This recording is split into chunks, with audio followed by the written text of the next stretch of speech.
Então, às vezes, a gente precisa calcular a posição do centro de massa de objetos que têm uma coleção muito grande de partículas distribuídas, não como partículas individuais, mas distribuídas de forma distribuída. Por exemplo, uma esfera de massa, né?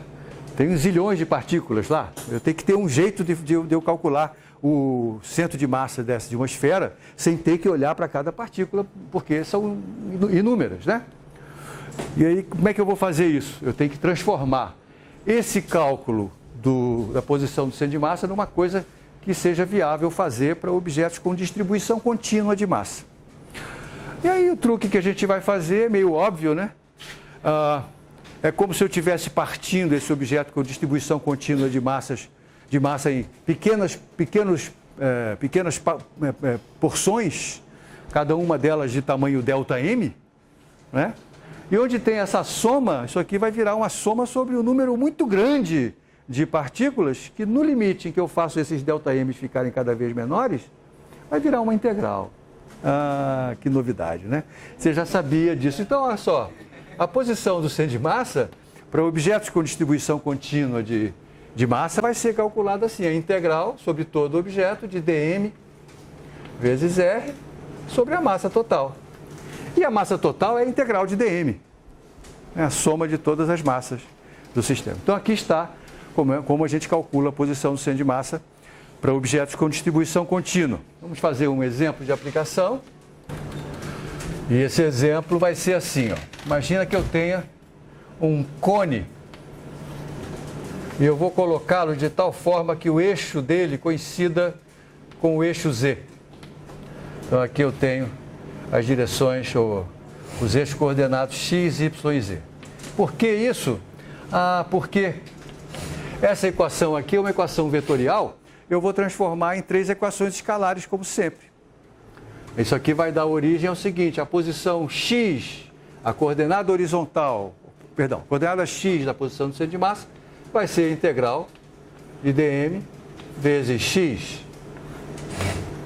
A coordenada y vai ser a integral de dm vezes y. A mesma coisa com a coordenada z. Então vamos usar este exemplo para ver de que maneira a gente procede. Eu vou caracterizar esse cone assim, ó. Eu vou dizer para você qual é a altura dele e qual é o raio da base, tá bom? Então a altura dele eu vou chamar de h, é a distância do vértice até a base. Isso aqui é um cone simétrico, né? Um cone bonitinho. E eu vou chamar de R grande, cuidado para não confundir com aquele, o raio do círculo que é a base do cone. O cone está de cabeça para baixo, né? O vértice está embaixo e o cone está em cima. Primeira pergunta: quanto é que dá aquela primeira conta ali? Integral de x dm. Dá zero, diz o Matheus. Se é alguma coisa que dá para fazer de cabeça, a única saída é o resultado ser zero, né? Porque se não for zero, não vai dar para fazer de cabeça. Como é que você sabe que tem que dar zero? Argumento de simetria, o Matheus está certo. Por causa da simetria desse cone, o centro de massa tem que estar no eixo de simetria. E como é que eu sei disso, assim, a partir do exame dessa integral? Para cada dmzinho que eu encontro num x positivo, eu vou encontrar um dmzinho igual a ele no mesmo x negativo. E quando eu somar os dois vai dar zero. Não é verdade? Aliás, esse mesmo raciocínio vale para o y também. Então, o x grande e o y grande, que são as coordenadas x e y da posição do centro de massa, tem que ser nulas por razões de simetria, como disse o Matheus. Então, a única integral que me resta fazer é essa daqui. Não é verdade? Aí, vamos ver como é que a gente faz isso, né?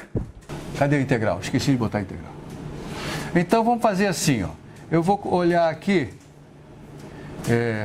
isso aqui, um certo valor de z. À medida que o z vai aumentando até chegar à altura h, o raio do círculozinho do cone que está a essa altura também vai aumentando, até chegar ao R grande. E é fácil de ver que tem que haver uma proporção entre esses dois, né? Se eu chamar esse aqui de Rzinho, eu posso dizer que Rzinho dividido por Rzão tem que ser Z, a coordenada Z desse ponto, sobre a altura total. E por que isso é útil? Isso é útil pelo seguinte, ó. Para eu conseguir fazer essa integral, como eu não sei integrar massa, eu sei integrar coisas geométricas, né? Eu vou transformar aquela integral numa integral de volume. Isso é fácil de fazer, porque se eu suponho que esse cone tenha uma densidade homogênea, então eu posso dizer que a massa total, estou chamando de M grande, né? A massa total dividida pelo volume total vai dar ρ. Não é? Ou seja, que a massa é ρ vezes V. E se eu tomar a diferencial disso aqui, eu posso escrever que a de massa, cuidado, eu estou mudando de massa maiúscula para massa minúscula, mas é a mesma coisa aqui. Isso aqui é ρ dV. Portanto, a integral que eu quero calcular, eu já vou escrever de outro jeito, ó. Isso aqui vai ser, onde tem dm, eu boto ρ dV. O ρ é constante, sai fora, fica ρ dividido por m. E aqui dentro fica a integral de z vezes dV. Então, o meu trabalho agora vai ser escrever aquele dV, né? De maneira que me permita o cálculo da integral. Alguma sugestão? Como é que é o dV em coordenadas cartesianas? Isso. Então, isso aqui é um dx, dy, dz. Ok? Dx, dy é o elemento de superfície. Então, eu vou imaginar, eu vou deixar a integral em z para o final. Então, dado um certo z, eu vou fazer a integral de superfície. A integral de superfície é a integral sobre um círculo. Não é verdade? Essa integral eu não preciso nem escrever, eu posso dizer o resultado direto, não é verdade? Qual é a integral de superfície disso aqui?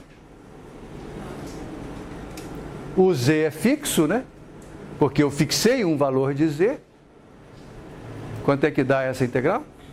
É a área do círculo, diz o Mateus. E qual é a área do círculo? πr quadrado. Então, eu vou escrever que z grande é ρ sobre m, integral de z vezes πr ao quadrado, que é a área do círculo, e sobrou a integral em z. Eu deixei o r aqui dentro, o π eu posso tirar fora rapidamente, né? Aliás, vou fazer isso já. Ó, o π eu tirei fora, que é uma constante.